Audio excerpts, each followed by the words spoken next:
Previously.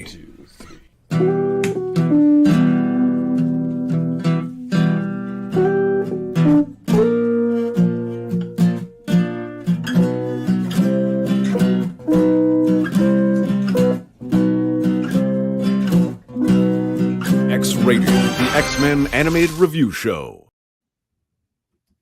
Ooh, what a lovely new intro.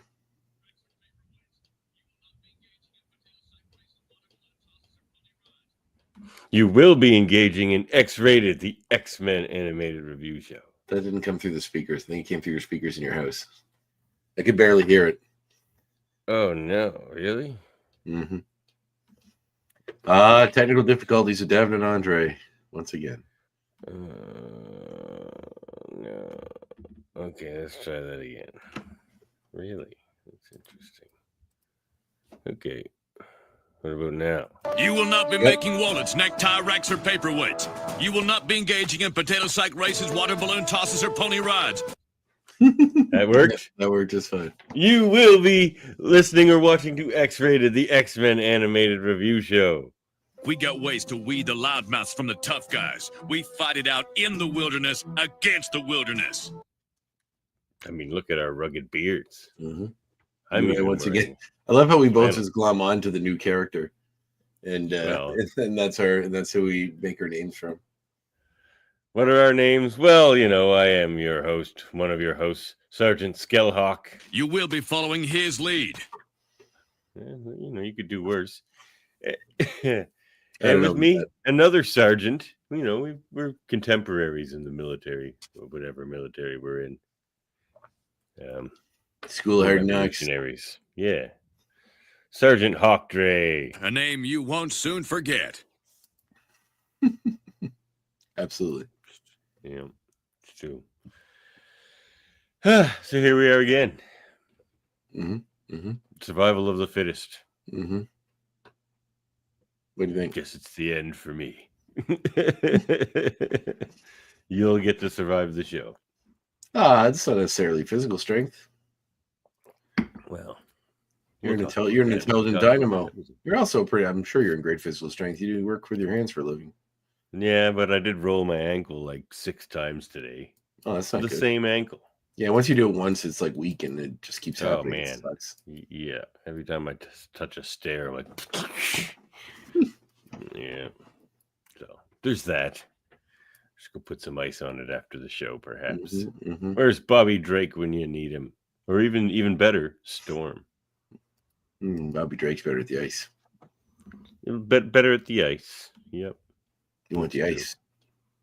In the heat, so you get pyro coming around, you alternate, and you're laughing. Well, the best is both worlds. You heat up the ice cubes. You get that character from the Marvel villain Equinox, who's like half ice, half fire. Get that guy. Is that his name? Pretty sure. Okay. I feel like he was in a Spider-Man comic once, and I remember looking him up. So I thought he was interesting. Ao can do fire and ice too. Who? I think that's her name. Ao. Terrence Sorensen, also known as Equinox. Okay. He appeared in after nearly 20-year hiatus. He first appeared in Marvel Team Up number 23. He's called Equinox, a thermodynamic man. Created by Len Wein and Gil Kane. Well, the character I'm talking about, his name's Edie. I think it goes by Oya or Ao. Oya, I think. Anyway, does fire and ice. Equinox is better. Well, maybe we'll make those our new student picks at the end of the show. His biography is very short. He hasn't been in a whole lot of stuff. We'll revisit that maybe. So how are things? Pyrokinesis and cryokinesis. Okay, sounds about right. Yeah, so getting ready for Christmas. Getting your Christmas tree up. It's already been up. It's been up for weeks. No, weeks. Like 2 weeks. My wife wanted to put it up like the weekend before last. Artificial, so I take it. Yes. We just got an artificial one for the first time. Oh, that seems like sacrilege, isn't it, for you? Well, yeah, kind of. But my mother's allergic. She's going to come by probably. So. Oh, that's nice. It's just easier, man. It's a lot of work. Yeah. The other ones, they cause a lot of needles. You can't put them up early. I mean, I get it. I love traditional trees. It's great, but I don't know. Plastic tree works just as well. I guess so. And The lights on.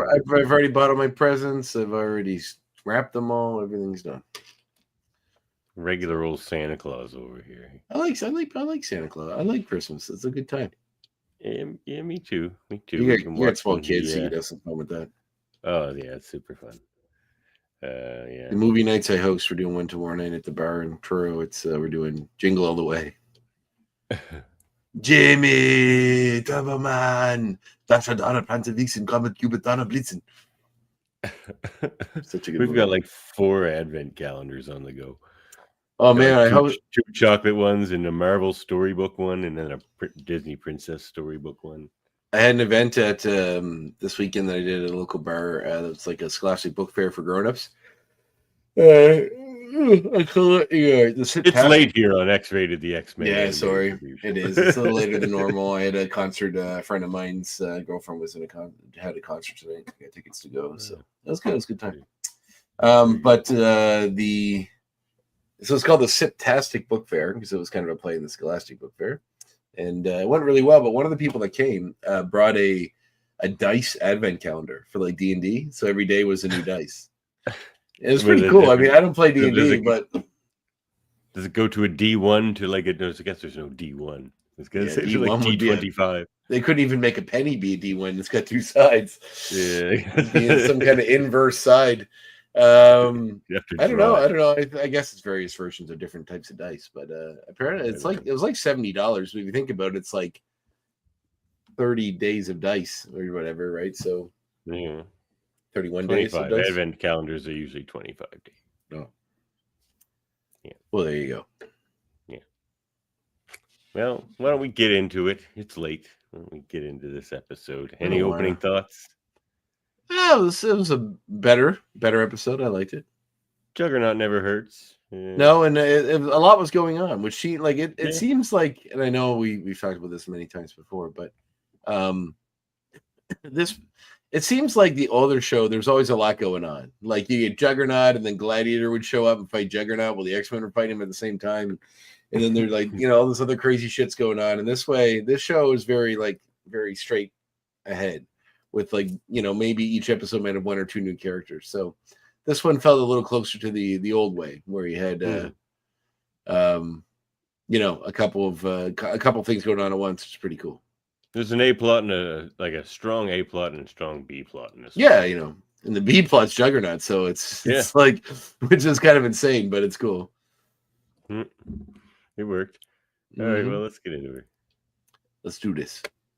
All right, we're going to talk about X-Men Evolution. Oh, Season 1. We're your hosts, Devin and Andre. This is X-Rated Evolution, and we're here to talk about X-Men Evolution Season 1, Episode 9. How come you never do the previously on X-Men bit for this? Because it doesn't fit this show. It'll come back for 97. Well, it already did come back for 97. You mean like when there's another season 3 years from now? Yeah. Okay. That was more of an X-Men TAS gag. I see. Yeah. Do you miss this one accurate assessments of the this one? They episode? Actually might be accurate because the show actually does have a story that continues from week to week. Well, yeah, that's true. Last time it'd be this like fucking by Juggernaut walking off into the sunset, and then the next episode is something completely different. Yeah. This one's written by Pamela Hickey and Dennis McCoy, directed by Gary Graham. GG. All right. Hit it. But Hawk Dre. So here we are. Hawk. We see a general walking to a military base and bring up a prisoner that's trapped in the stasis tube that they then release. We do soon discover Mystique is in fact this general in disguise, and Juggernaut is who she's breaking out of the Stokes County maximum security facility where he's being held in stasis. Then we cut to the mountains where we see Scott, Jean, Kurt, Kitty, Evan, and Rogue are being shipped out to a survival training camp, part of their school. Scott is chosen as the group leader due to his scholastic achievements. Sergeant Hawk is the one that we've taken our names from, who's the one leading this expedition. Now, here we have a young man, Scott Sumner. He corrects him quickly. He doesn't seem to care. It's pretty funny. I like Sergeant Hawk. He's one of the best parts of this. He also seemed incredibly clueless as to what's really going on, which I think is really. Oh, cool. I have ideas about that. But we'll you talk think he's some about that secret later. mutant? I love Davin's half brain like conspiracy theories about all this stuff that you'd have to like, that 90 writers have to be working on at once to make happen, when it's like 2 writers that definitely didn't think about it when they were doing this. Well, every episode of this series seems to get more writers than TAS did. It's usually like 2 to 4 people writing an episode on this series. That's true. However, I don't think Sergeant They Hawk each get a layer. I think Sergeant Hawk is some secret mutant. Well, maybe he's secretly Angel because his name is Hawk and it's like bird wings. We'll burn an X point then. He's either a secret mutant or he's blind, secretly blind. So pick one. I choose to believe he's secretly blind because that's way more wearing ridiculous. Sunglasses. That's way more ridiculous. He's just like just what's that movie where the guy was blind? Oh, like the See No Evil, Hear No Evil with Richard Pryor and Gene Wilder. Where they're just like he's trying to, when they're pretending that they can hear and they can see together and walking around and just like messing everything up. But he doesn't even have a Gene Wilder to help him out. He's just that was the first Wilder Pryor joint I saw. Wasn't the first? Well, it wasn't the first one, was it? It was a really good movie though. First one I saw. I gotta watch that again. When I was a kid, I thought it was hilarious, and I definitely would appreciate it more as an adult. I'm sure. Rogue wants to go AWOL and steal the bus. Scott stops him. They say that they were given a choice by Professor X to either go through this survival training with Sergeant Hawk or do it with Wolverine. So then they all decide for this option. Rogue says some choice when they mention that choice. Professor X endorses this place. See, that's another thing that leads to the mutant theory. That's true. Yeah, at least he gave us a choice. Survival training here or with Wolverine. Yes, Professor X also suggested this place knowing that Mystique ran the place and did nothing or said nothing to anyone about it. For some mysterious reason. Likes to challenge the kids. I guess. Let's put one of our biggest enemies at school. We also see the Brotherhood is also on this expedition. We got Todd, Fred, Lance, and Pietro, also known as Toad, Blob, Avalanche, and Quicksilver. They're mad because Scott was chosen to be leader. When Sergeant Hawk leaves, Blob says he wants to get them alone and lose them in the woods. Lance says that they'll beat them where it hurts most in public, which is to make examples. Scholastic achievement. That should have been me. You can't even spell scholastic achievement, Blob. But I can spell doomed, which is what that goody-goody gang is after I get them alone in the woods. I love that. Heard it here first, people. Don't be alone in the woods with the Blob. The music that plays whenever he says anything is like, man, yeah. Like, it's just like this fat kind of comedic. It's almost like a tuba playing in the background. They all do have one. It's I know, cool. it's pretty funny. Beatboxing. Yeah, but like Blob's particularly funny. It's just like, Yeah. I don't know, like the kind of like comedic big dumb Kind of a guy doofus. music. Yeah. So back in the prison, we see Mystique makes a deal with Juggernaut. She says she'll get him out and take him to Xavier for revenge. All he has to do is bring her Cerebro, which apparently they what? Yep. As part of their evil plans. She gives him back his helmet. He turns, knocks her out of the way, says no one tells him what to do, basically, and he goes off on his own. I don't like his design as much. He looks a lot smaller than the other one. The other one is like huge. He's like the Hulk size. Yeah. I think it's great. Well, they make everyone sort of slim, like below the waist in this. Yeah, show. it's all very streamlined, which is okay. Yeah. I like that it's the bigger helmet that's almost like the shoulder to the other side, which is kind of cool. Show that picture again. This one. Yeah, not quite, but it's close. It's a wider helmet, which is kind of cool. It does make him look more like a dude that would kind of like, be like a battering ram. So so back at camp, Lance and Scott race over their obstacle course. Lance uses his powers to dun Scott in the river. Spike starts to go after Lance, but Gene stops him, says they agree not to use their powers. Scott can deal with Lance as like the leader he is. But Scott does use Not to blast to knock Lance out of his raft. He then takes Lance's raft and wins. And Gene says, or not. Like she's like, Scott'll like you not use his powers to like, to do this right, and then he just uses powers. No one takes Juggernaut anywhere, and nothing gets in my way. Charming. We skip that. He just pushes her like. Yeah, he does. I said that. I said I pushed know. her out of the way. I know. I missed that. Yeah, just because he slipped and took a bath, the guy went ballistic. Slipped? More like avalanched. Avalanche. Oh, This is the scene too where we find out for sure that Sergeant Hawk is either a mutant or blind why? because they're firing optic blasts in front of his face. He's looking at the nice sunset. He's not paying attention. He's not looking at the challenge he's put the kids up to, and that he's like monitoring and grading and. This show has never really gone into the whole like people hate mutants thing at all, or how many people know, or if they know, if the world knows mutants even exist, right? Like it hasn't really come up. So I just never thought about that until just now. But the build up in this show is a real slow burn. Like it's going somewhere, but they're taking their time to develop the characters and stuff. And maybe that'll all pay off because like all this dramatic shit will happen later, and we'll look back and be like, "Oh, I remember when we were watching this show. Yeah, and they were just kids. Like there was no stakes, and now, my God, the stakes!" Like I want it to be like Degrassi Junior High, where like which is a very Canadian reference, but where like someone gets AIDS and someone gets hit in a car, gets in a wheelchair because of a car accident.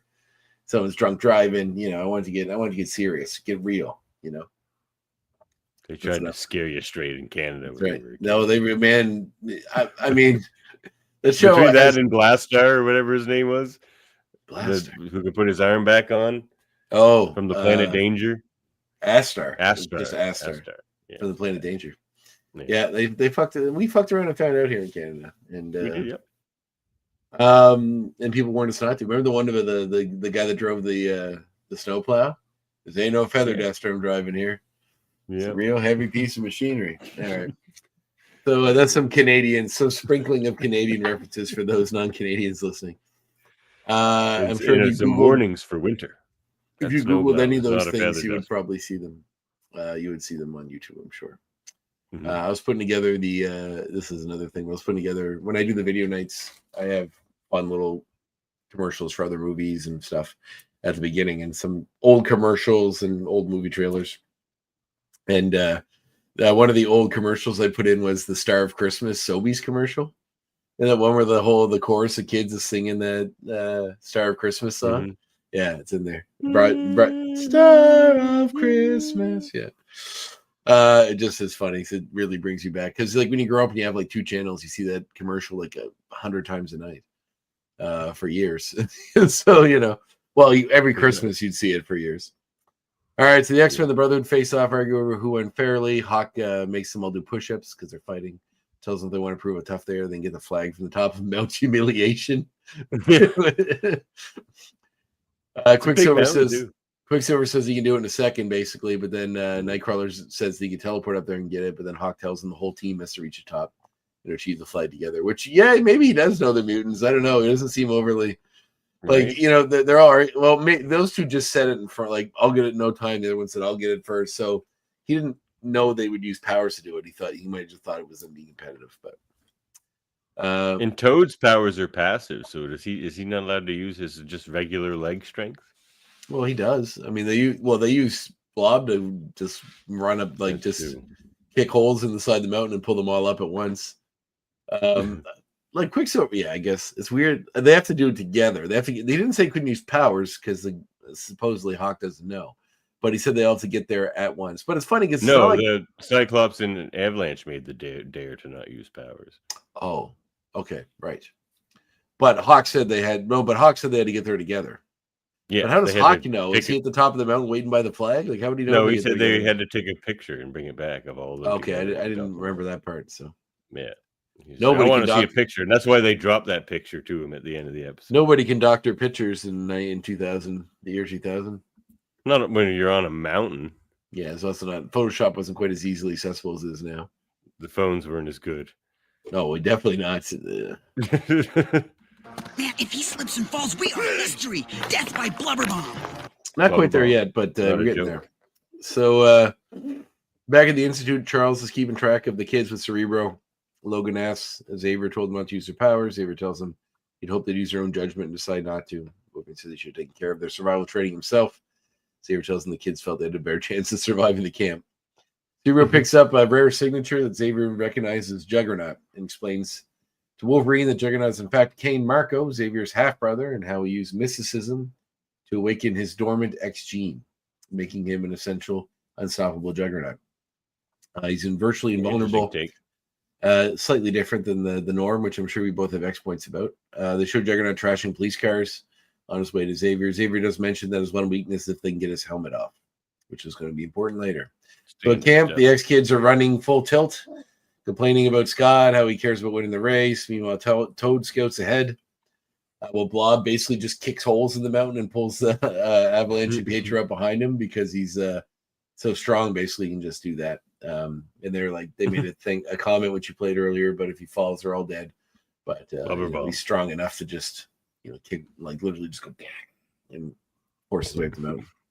But he's still pretty, like, for a guy his size, his stamina is pretty good too. Yep. So Storm kicks off in the X-Jet, flies over the air where Juggernaut is, creating a dense fog. To perhaps stop others from trying to stop Juggernaut and then getting hurt in the process. Wolverine suits up and heads out. Pretty great Storm. We get it.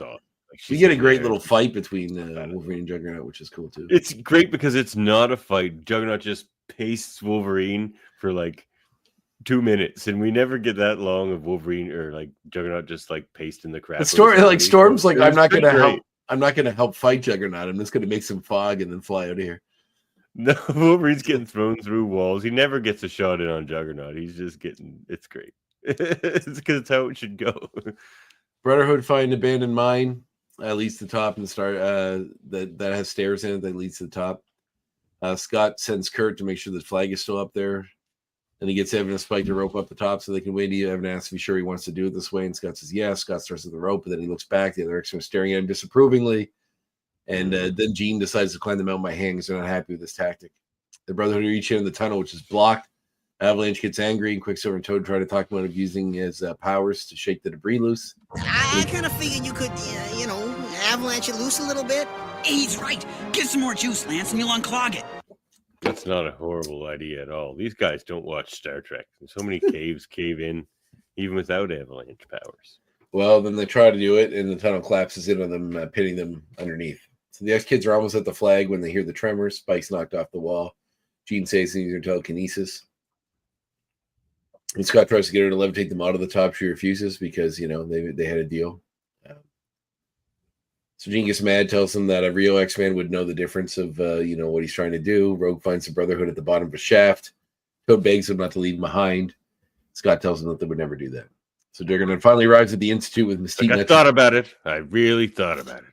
But he's a good guy. Yeah. Mystique's not too far behind. Wolverine meets him at the front door, tries to take him out. Juggernaut flings Wolverine around, beats the holy hell out of him. I'm coming home. During the whole fight, he basically destroys Cerebro, which Mystique finds and is furious. He didn't even really care about it at all. He just kind of trashed it, walking over it. Like, what did you do? Sit on this thing or something? Yeah. Juggernaut goes to the danger room, knocks out Wolverine. Mystique comes in, yells at him. He knocks her away. He says he doesn't make deals.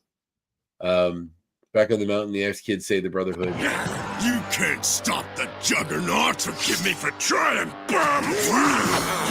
That's great, man. This Wolverine's growing on me. Yeah, I like him too. He's like I said, he's an older, more disciplined Wolverine. But I like that. When he's just like, head first right at the Juggernaut. Nothing. And he always screams. He's good. He's good. So he reminds me he's like somewhere between the 97 one and the or the original one and the Hugh Jackman version, which is kind of okay. I like it. Yeah, it's probably getting us ready for the more, I guess, leadership Wolverine we get the one season of Wolverine the X-Men eventually. So, on the mountains, the kids save the Brotherhood, and they're pulling up the last one, which is Avalanche. Blob points towards the flag, and Quicksilver takes off to get it. Nightcrawler ports up there. They reach the flag at the same time, begin wrestling over it. The X-Jet pulls up, and Storm tells them in the loudspeaker that Xavier and Mystique are in trouble. Scott asks Lancer he's ready, and he replies, "Let's go." The X-Jet flies off. Sergeant Hawk, and the flag and a pic of all of the X-Men and the Brotherhood at the top lands on the ground beside him. So they showed they did it all together, which is nice. Could be because they did. Well, it could be leading towards the fact that maybe the Brotherhood aren't so bad after all, but who knows? So back in the Institute, misguided teens is how they're kind of portraying them in this. Yeah, but if it's going towards where they end up, then they're just become asshole villains at the end of it. But this is a different story, different show, different continuity. So let's follow it and see what happens. So back to the Institute, Xavier tries to talk Juggernaut out of harming him, which he does not care about at all. Juggernaut won't listen, and Xavier. Logan's Run X13. I'm sure you have an next point about that too. See, I have a lot, so we can share. Yeah, right. So Juggernaut destroys everything in his past, about to reach Xavier when the kids and the Brotherhood arrive. They managed to keep him distracted long enough for Toad to get his helmet off, and then Jean used her telekinesis to knock him out. Which she tries to levitate him first, and then the weight of his powers makes her drop him, because it's like a connection of what his abilities are, plus her getting tired from his ability to restrain their powers. But to get into his mind, apparently you have to do. So the big thing, like Avalanche shoots at him, the Blob runs into him, knocks him out of the way.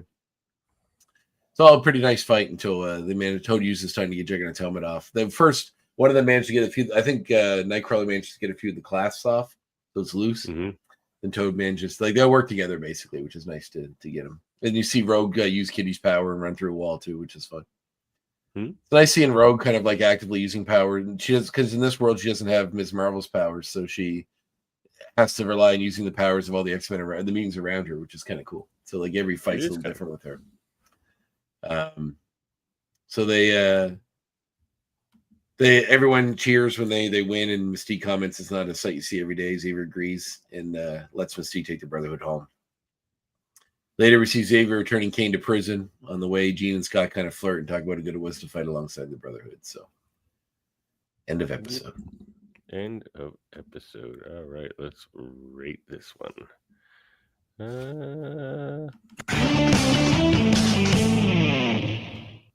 Ratings from 1 to X. I'm going to give this one an 8. Yes, like 8. 8's good. It's probably the best one yet. Yeah, I like it. I like it. It was good. It was fun. I would agree. Probably the best one yet.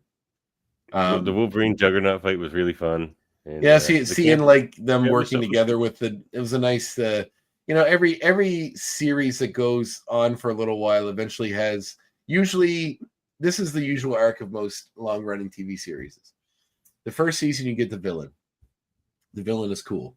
By the end of the episode, the season, the heroes beat the villain, and the villain survives, but he goes off to lick his wounds. Second season, something bigger than the villain shows up, and then they have to team up with the villain to defeat the bigger villain. And then by the third season, that first season villain is basically one of the team, and then it all goes off on there. So it had a little vibe of that, but it's like it was cool. That's a particularly X-Men chain of events too, or Buffy, or all these other things too. Like it's a lot of things. Like Buffy's like that too. There's a lot of shows like that. All right, let's get into some X points, then, shall we? I mean, there were.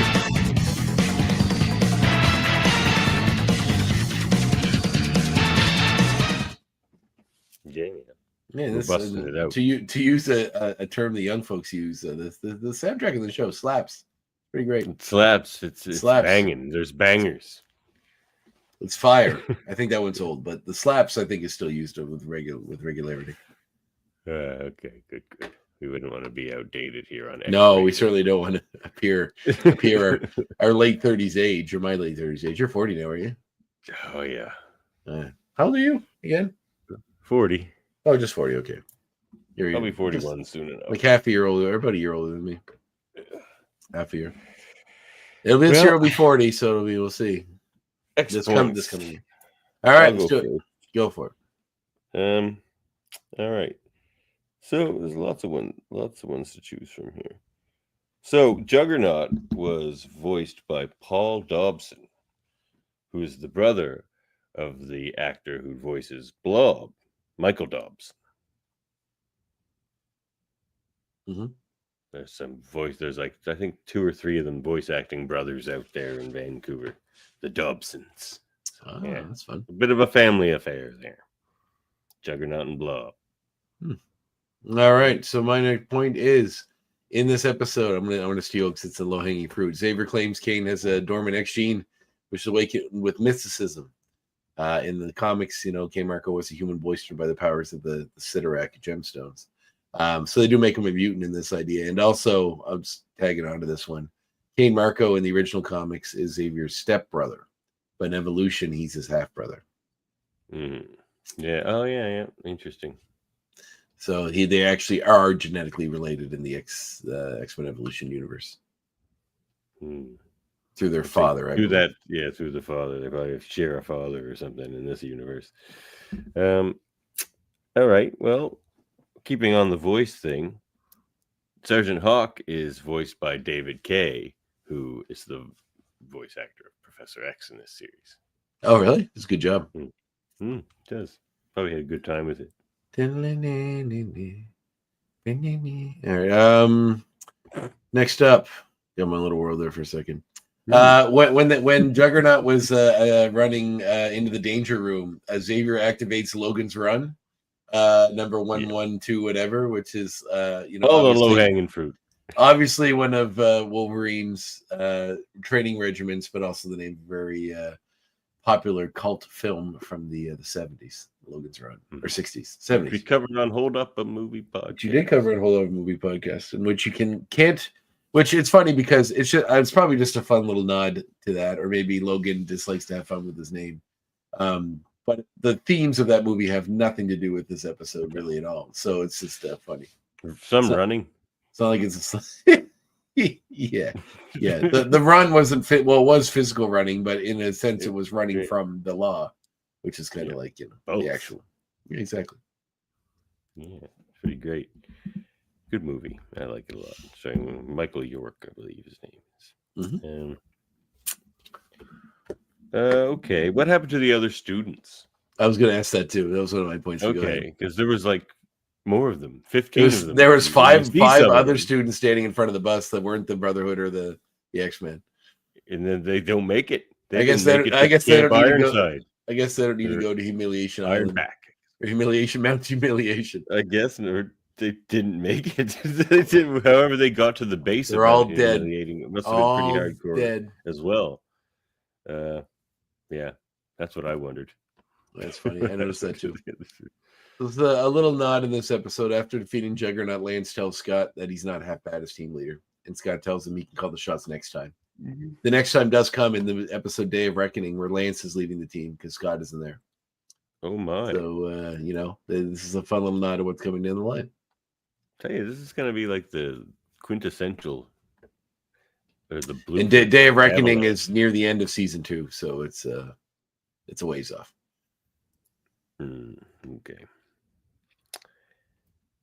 Okay. So Juggernaut's helmet. 2 things about Juggernaut's helmet. One, it's funny that it has latches, but that makes sense because usually, of course, why wouldn't it? Because usually it has rivets, and it's like, how does he rivet it onto himself, and then how does he get it off? He carries a rivet gun somewhere in his body, obviously. Yeah, but how does he get it off? I'm joking. He does. I know. But also, they did address the thing I said. And they pulled it off all the time on the old show. It just fell off often, so there obviously wasn't riveting. No, they would cut the rivets. Yeah. Go back and watch that. He's got a He's got he's powered by magic. Like, why would just regular knives or adamantium cut it? Because he's just cutting the bolts. The bolts are magic. The magic. The bolt. His whole frame is magic. Remember, the suit came with the magic powers. He didn't make the suit himself. Hey, the rivet gun was your idea. So, and also about the helmet, like the thing I've said before about Juggernaut's helmet is that they always like space his eyes out super far. So if you would take it off, his eyes might even be off his head.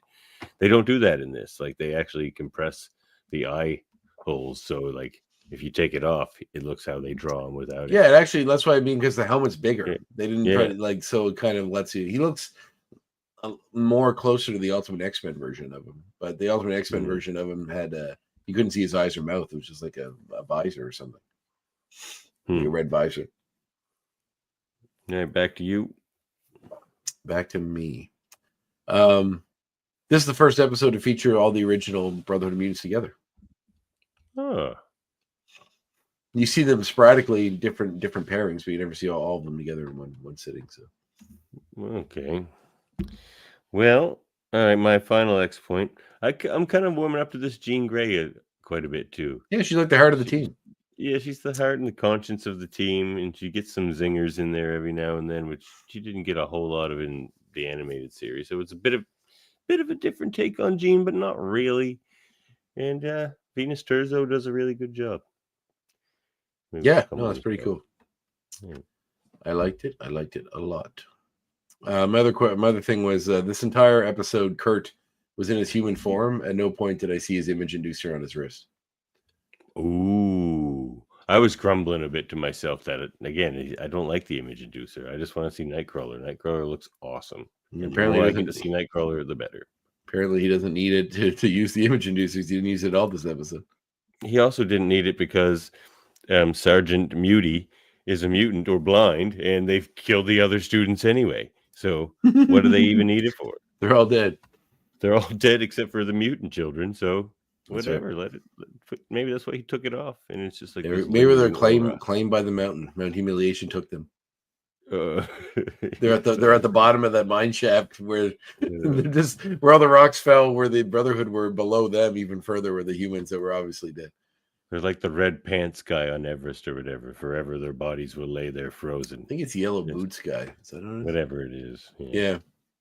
Yeah, I always use that guy as an example. Even in death, he can be useful. You can be used as a bad example. That's what you can be used as. Yeah, there you go. All right. Let's move it on. Moving on up to the east side. Oh, there you go. You just sing us a theme song. In the sky. Hey, check it.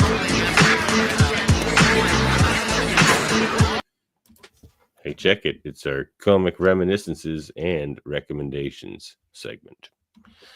I might as well kick us off here because I've got. I have one question before we get into this. I meant to make this the next point. So Stokes County, where they were keeping Juggernaut, that's in North. That's in North Carolina. Okay, I thought about looking that up and just didn't get around to it. So I'm glad you did. It's pretty far away from New York. He just he walks off. He just walked there. Okay. All right. Sorry. Go ahead. You can do it now. That's why they had time to prepare for it. It's like Juggernaut's on his way. He'll be here in 7 days. Yeah, it's a 5-hour and 35-minute flight from here to get to Raleigh, North Carolina. So, from New York, it would be pretty far too, because New York would be like a 5-6 hour flight from here. All those East Coast states are pretty small, though. Still a whole state, it's a lot of anyway. The beautiful state, Hanging Rocks there. But anyway, sorry, go on. No worries. Also, Mystique just ran off there to go get him too. It was nothing. So I've got great art by Andy Kubert or Adam Kubert. Is it Andy? Adam does the cover. I thought Andy did the interiors.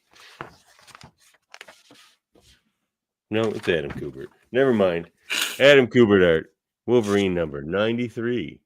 Along came the Juggernaut. Adam's the younger Kubert, I think. Yes, I've got his autograph on a few things. They were both Kuberts were signing at the same time. They were a big line, so I had to choose one. It was a real Sophie's choice. I think if you saw that movie, you may understand it's a slightly more important choice than that. It was a Sophie's choice, Andre. Yes, Adam and Andy Kubert, of course, being the sons of Joe Kubert, who is one of the most famous comic artists of all time. Of the famed Kubert School. That's true. It's still running to this day. Indeed. A lot of people coming out of there, too. He died in 2012 at the age of 85. He's from Poland originally. So this one, Juggernaut starts off the issue in a coma, but he pops out of it because they had just fought like Onslaught or something. And he's kind of scared shitless of Onslaught. So he pops out of the coma, goes rampaging a bit. The X-Men catch up with them. It's a great art. Like, look at Storm up there in her room, just watering her flowers and stuff. Isn't she glorious? Glorious. And there's this cool cannonballs firing off, and Wolverine's motorbiking next to him and stuff. The art in this one is fantastic. Adam Kubert's one of the best Wolverine artists. And then there's Juggernaut. There you see, I'm freaking out. It really is. Gorgeous. This one has one of the most classic. I mean, this one's who do I gotta stomp to get a drink around here? Just great stuff. But it also has one of the most famous, maybe Juggernaut Wolverine images that you see. So Cannonball goes flying at Juggernaut while Juggernaut's trying to drink his beer. Look at the art. This is amazing. And then Juggernaut just slaps him down, slaps him away. And this is the image I'm talking about. Like, you see this image a lot with Wolverine standing up to Juggernaut. This is the comic that it's in. One of my favorite Kubert images, I think. Yeah. And then he's just like, you got to mess with the kid. You got to get through me, and Marco. And then Storm, the best part about this. So then Storm shows up and just like tells them they're all acting like children and fools. And she's just like, you're doing a foolish thing here, Logan. Starts dressing down Wolverine too. He's just like, you will be responsible or you shall answer to me. So he just shows up and she's just like, you guys all suck. Like, you're just tearing up this bar, acting like idiots. Like, how about don't? And isn't she looks fine? Look how fine Storm's looking there. Yeah. That's awesome. Fantastic stuff. So yeah, great issue. Check it out. Very cool. Number 93. Let's get all up in there. Yep. Nice. Next issue is a team up with Generation X. Wolverine number 94. Well, as I mentioned earlier, I did the this book fair, the Fittest book fair, and I picked up a few books while I was there. One was the original book that Bambi that was based on the Disney movie, which of course is quite different than the movie that was made. But the other thing that I got another book for my wife, but one thing I picked up was this, which is one of, if not the most banned book in the United States right now by Oni Press. It's called Gender Queer. It's an autobiography about someone who identifies as a genderqueer person and what their life growing up was. And banned list, eh? Yeah, of course. Why do you think this is, Dev? Do you think they read this? I highly doubt anyone who banned this actually read it. But that's the funny thing is just about like bunny rabbits and shit. They don't judge a book by its cover. Yeah, right. But the other thing I just wanted to on their face. Other thing I wanted to quickly reference, a guy I would call him a friend. I guess I don't see him that often, but a guy I always get along with really well, who works at Strange Adventures. Had on my other podcast, Dave Howlett has a new book out called Disco Ripper, which is a throwback single issue horror story about disco dancers getting afoul of this guy, this really sweet disco ball mask with a straight razor. Throwback to old horror stuff. Very cool book. And Dave's got a great style and certainly loves old, ridiculous horror movies and does a really good job of bringing that energy to this book. So he also did a Paper Route that he did the art on, and comic about wrestling, Slammergeddon, I think it was. But anyway, yeah, it was very cool. Very, very cool. Well, what are you looking for over there? You're off in the distance. Well, you mentioned Strange Adventures, but now I can't find it. I picked up at Strange Adventures Uncanny X-Men number 143 this week because that's the one we're reviewing for Christmas, and I thought I had it already, and I didn't, so I went and found it. So thanks, Strange Adventures, for sending it over to the Dartmouth shop. Oh, very cool. Yeah, they're lovely. Yep. So I gotta find it now, though. I wonder what I did with that issue. Oh, well, I'm next sure segment. it'll turn up. All right, next segment. What do we got here? Okay, let's do it. Let's get this segment into our ear holes. Whoops. Yeah. Okay, let's try that again.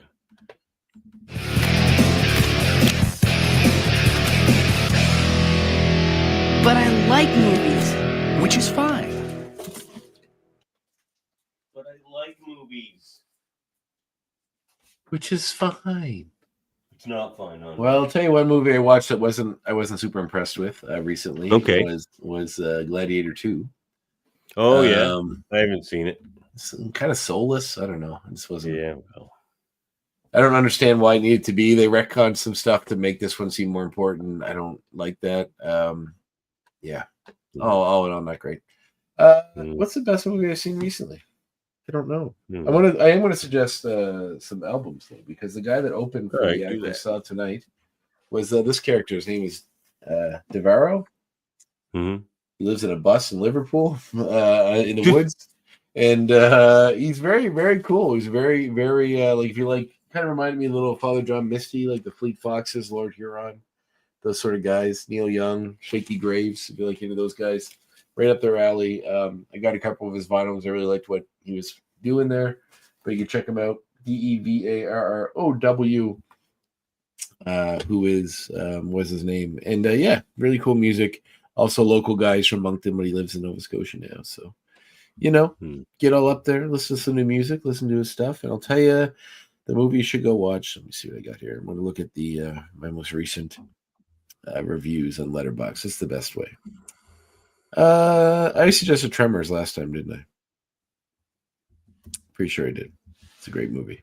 Yeah, I'm going to suggest. I agreed with you. It's a great movie. The 1984 movie The Bounty, starring Mel Gibson and Anthony Hopkins, about the mutiny aboard the Bounty. It's based on a book about the two captain of the ship and the guy that mutinied and the whole story leading up to that.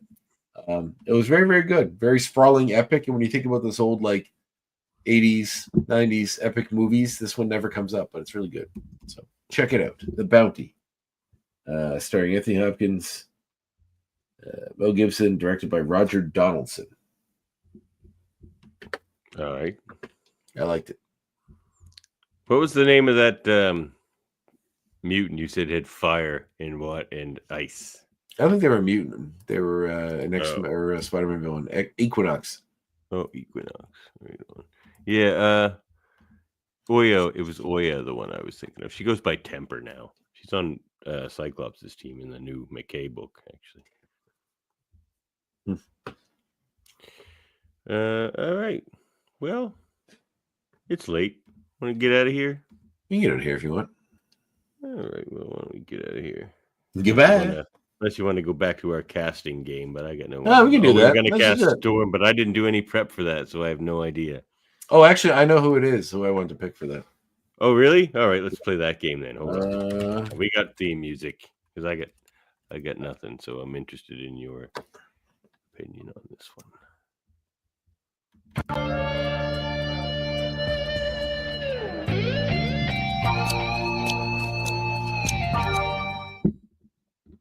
All right, let's do it. Who you got? All right, her name is Jodie Turner-Smith. Oh, yes. You may know her from the movie The Neon Demon or Queen and Slim. She's also in White Noise, the Netflix movie. She's on the sci-fi series Night Flyers. Yeah, she's tall. She's beautiful. Very dark-skinned. Holy shit, I am sold. She was she's 38, so she'll have to play an older Storm, but that's what I think you need. You want what would work for this. So someone that's been with Xavier for a little while. So she was married to Joshua Jackson until a year ago. So and he started dating Lupita Nyong'o, didn't he? Oh, did he? After that, man, he must have a type. I think he has a type. So, he was with Diane Kruger before that. So I think he was married to her till 2016. No, I like this pick. She's really good. She's a cool actress, and she looks the part. Throw white hair on her, and she'd be. Yeah, I'm gonna bring a picture of her up right here. I don't think I've seen her acting. But, Queen and Slim is a cool movie. It's about a date that turns into a running from the cops because of misunderstanding because they're black kind of thing, and it's cool. Okay. All right, let me bring this up just so people know, because so far we've got Bryan Cranston as Professor X, Nikolai Coster-Waldau as Magneto, and now Jodie Turner-Smith as Storm. Yeah, I think she'd be great. Me too. Cool. I'll there you check go. With her I can't believe I outstormed 100% sold out. Well, I had a busy week, and I did some research, and I just couldn't really make up my mind. I was struggling with it, the Storm casting, because it's very important to me. I know, but my gift to you. Merry Christmas, my friend. Well, thanks. Well, right. she's a cool actress. I think she'd be, and relative unknown, not unknown, but not high in the. So someone that could really bring not a lot of people won't come with a preconceived notion of who she should be playing when she comes with this. So. Halle Berry was probably 38 when she played Storm. No, she would have been. No, your 20s probably. No, let's find out how old she is now. All right, you look that up. Well, I will play the new homework. She's 58 now. Okay, so yeah, it was 20 years ago. Oh yeah, she would have been. Yeah, probably. Yeah. There you go. So the year 2000 was 24 years ago, which is when X-Men came out. So 58 minus 24, she would have been 34. Yeah, and she played Storm 4 years after that. Mm-hmm. So there you have it. Let's do it. All right. So what's the homework? Well, I think we know what our homework is. We do. Do the people next week? We're not doing an episode next week, right? Yes. No, we are doing an episode. We're not doing a review episode. Yeah. Featured interview. We're going to have a director's chat with director Frank Poor, director Stephen E. Gordon, who the two of them have the two of the three directors of this entire season. So we'll have a lot to ask them. And if you want to get some insight into Stephen E. Gordon, you can listen to him on my show, the Graphic Histories Podcast. Absolutely. He was on a previous episode way back in the day, maybe earlier this year, I think it was. Was it this year? Must have been. Because I've been doing weekly episodes. There's so many episodes firing through now. It's hard to keep track. Have any questions for Frank or Stephen? Join us live and fire it into the chat. Maybe we'll ask him. Yeah, so I'm looking forward to that. It's kind of we kicked off the TAS podcast, kind of talking to Eric and Julia Leewald, and they gave us, a good baseline, I think, from which to judge and view the show. And I think Stephen and Frank can do the same. So check it out, X-Men Evolution fans, next week here on X-Rated Evolution. Yeah, it's gonna be a good chat. Good talk. Yep. All right. Well, anything else? No, I mean, well, you know what? What else is going on? Do all this sort of stuff over there on The Graphic Histories Podcast. New episode just dropped with Chris Finoglio. Sometimes when I sign into Buzzsprout, it puts me into right into X-Rated instead of my other show. So today's episode dropped with Chris Finoglio, who very cool artist, does the art for one of the Star Trek Lower Decks comics, which I have not holding in his hand. Not that one. No, he doesn't do this one actually. This is the new artist. Worked on Goosebumps comics, some Star Wars comics, and X-Files Origins comic. The popular video game Hello Neighbor, he did a comic version of that. So we have here's a Finoglio one. He's a great artist and a really cool guy. We had a great conversation. So we have a really good chat with him. That's out now. Next week I talk with it was a good chat, but I feel like you guys could have just nerded out on Ninja Turtles for an hour. Oh yeah, we talked about the Archie Ninja Turtles comic for way too long, but that was a great comic. We really liked that. It was really fun and surprisingly dark, as we talked about it. Weird. It's funny because I often talked about when the turtles go fight in the alien arena in space, how I always conflated that with the show because I thought it was in both the show and the comic, but it's only in the comic, so. It's all in there. I think one of the later cartoons covered that stuff actually. Maybe they did it in one of the Fox cartoons that came a little later. So the next episode is with Mark Arnold and Mark Slade, who both did a cool compilation on Marvel's early humor mag. When Marvel was trying to get in on Mad and Cracked and all those books, Marvel made their own humor mag called Crazy, and they did a really cool book all about it. And they sent me a PDF that I got to read ahead of time for sections of it. But the book is beautiful. And if you like old Marvel history, and a lot of huge Marvel creators got to start working on the magazine or did early work on the magazine. So it's a kind of a great little history piece too. But yeah, that's coming out next Monday. Sweet. After that, I got a few, nothing's recorded for after that, but I got some people lined up. So very good. Very good. See if I can get you some more. Support the show at patreon.com/X-Men Review Show. Get your merch over at the redbubbles.com/people/X-Men Review Show /shop. Do it now. Support the show some way. We're going to keep on. Send us money. Do it now. Send the money. Give us money. You send us money. It's the Christmas season. No, see, that's right. We need to live. We need to live, goddamn you. We need to buy presents. Well, I'm going to raise chickens in the spring, so. Davin's been sitting on a hoard of Redbubble money. Sitting on it. Using it to pay for the show. Yep, using it to pay for the fees. Yes. Yeah. But it's paying for the fees, so thanks, everybody. That's good. Thank you, everybody. We appreciate it. I just got a notification on my phone. Somebody just bought one of the Gambit stickers. Oh, lovely. Yeah. You can contact us at xmenreviewshow@gmail.com. Find our audio-only version wherever you get your podcasts. You know what? Somebody buy one of those Cyclops designs. Cyclops is getting no love over on the Redbubble. Cyclops was always cool, and Cyclops is definitely the good guy. You can get either of those variants over there. Please like, review, and subscribe. Please, please. And, hit that little bell. That's what they say on YouTube. You hit the little bell. Do that too. Follow us on YouTube, Facebook, and Twitch. And check out our family of podcasts at ufpodcast.com. A new one of which just launched today. Heard Noise Must Investigate, a horror podcast with Michael Chan. The first episode is up now, so go check that out over on the United Federation of Podcasts. He just by himself host that thing? Yeah. Interesting. He was talking about The Substance. I only got halfway through the episode so far, but he was talking about The Substance. That's a fantastic movie. Yeah, he was high on it. I'm very high on it. Yeah, I'm looking forward to seeing it. So yeah, check that out, everybody. And what else? I guess that's it. You've got 10 minutes to stow your gear and report to the training field. Dismissed! Let's get out of here before you're invited to a slumber party. Catch you next time. Next time.